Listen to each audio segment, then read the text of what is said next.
When the Japanese bombed Pearl Harbor on December 7, 1941, young Homer Grantham was a student at Marvel High School in the East Arkansas Delta. 2.5 years later, World War II was in full swing, and Grantham had just graduated. He was ready to do his part. I was interested in the Naval Air Corps, and I got by at Helena, but when I got down to New Orleans, I did pass the test first. They rechecked me for my eyes when my eyes won 20/20. It was good enough I got in the Marines later, but barely. But I was very disappointed.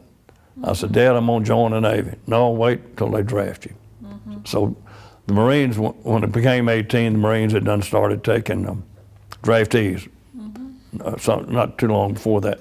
And so, anyway, went over to Little Rock, stayed up all night down in Helena to catch a bus to Little Rock. After he made it to Little Rock, it was then on to San Diego for basic training. I wasn't there over an hour till I was done put on a detail. I didn't answer properly or something other about when they called me up. Something they said, I don't remember what it was. And so, picking up cigarette butts. I said, I'm not starting off too well here. After basic training, Grantham joined the 4th Joint Assault Signal Company, where he served as a telephone man. The company's job was to provide communications for naval gunfire spotting teams, for which Grantham volunteered. The first battle for Grantham would be at Peleliu in the Russell Islands of the Pacific.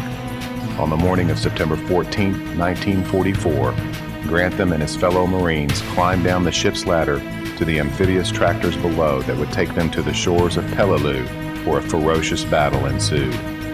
When we were going in, we thought everything was fine. About halfway there, and all at once, looked over and there was a Amtrak on fire. Oh man, they're shooting at us. And they really were shooting. But when they opened up on us, about halfway in, and then I looked over and saw several, 2 or 3 Amtraks on fire and stuff like that. And one of our groups didn't make it there, and I saw the guy get in, it was their man, the radio man, and they didn't make it in. We stopped, and I was the last man out because I didn't want to leave anything. I knew if we left one part of that radio out, you had the seat, you had the generator, hand crank, you had your radio, and a little telephone stuff at the time. And I wanted to make sure we had everything, and we did get everything out. And we crouched down low. There was firing going on. Yes, horrible noise, scared to death, and all of us. I think everybody was praying too. I was saying a little prayer. So. Soon after the landing, Lieutenant Monk Myers, the leader of Grantham's team and its spotter, said it was time to move out and scout targets for the naval guns. Monk says, "Let's go see if we can get some targets." So that he and the scout and the one telephone took off with a little real telephone, little fine small wire. The team soon lost contact with Monk after the telephone line was cut by shrapnel. A major then took over his duties as spotter, and during the heat of the battle, the men lost track of the fact that Monk had not returned. Then I went out and tried to get through to Monk. This is where it didn't look too good. Anyway, they got to shooting at us, and the bullet just zipped right by. I said, I didn't know, we didn't know till later that 100 Japs had done moved in the gap formed. So 100 Japs in there. And so we lost communication with Monk till later in the afternoon.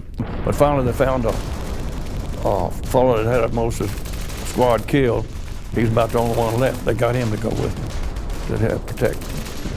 And of course, when we ran into that firing at us, I said, no, this is, and I guess, I thought I was a coward for 50 years for not going on.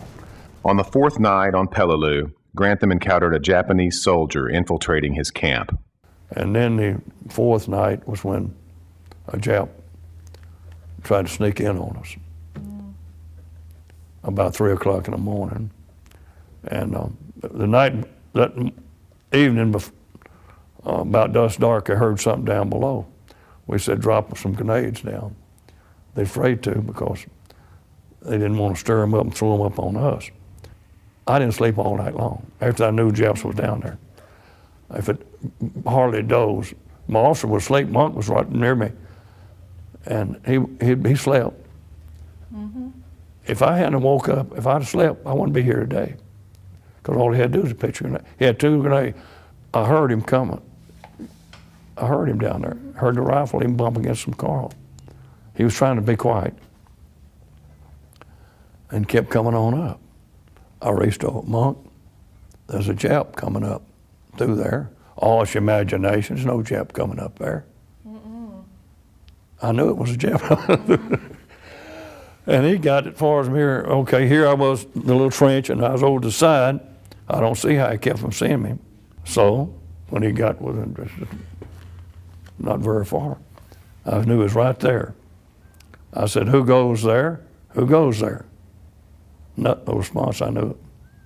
So I just stuck it and squeezed 2 shots off, and I heard him groan when that second. I don't think but one bullet hit him. After 8 days on Peleliu, the battle had taken its toll on Grantham's unit and the entire 3rd Battalion. They were moved to a more secure area of the island for a brief rest before boarding a ship to a nearby island, where they would spend the next several months in preparation for the Battle of Okinawa. Once they reached Okinawa, Grantham and his unit endured heavy shelling from Japanese mortars and artillery. But worse than that, they would sustain a devastating loss. My Monk wasn't there. He came back and spent the night with us. One of the bravest guys I ever knew. And sadly got killed foolishly on Okinawa, I thought, trying to get a sniper, which you should have let somebody else do. Still grieving Monk's loss, Grantham and the 4th JASCO unit left Okinawa before the 82-day-long battle ended. It was the end of combat for Grantham, who was later discharged on March 29, 1946.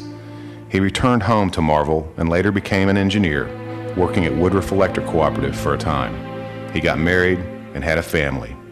In 2003, at his son's urging, he wrote a book about his experiences in World War II called Thunder in the Morning. One reason I wrote the book, they didn't give naval gunfire us any credit whatsoever, hardly mentioned us. And we played a big part in it. I know that. At least Monk did. And that's part of the reason I wrote the book. For him. For Monk, yeah. Tears almost come to my eyes. I think about Monk.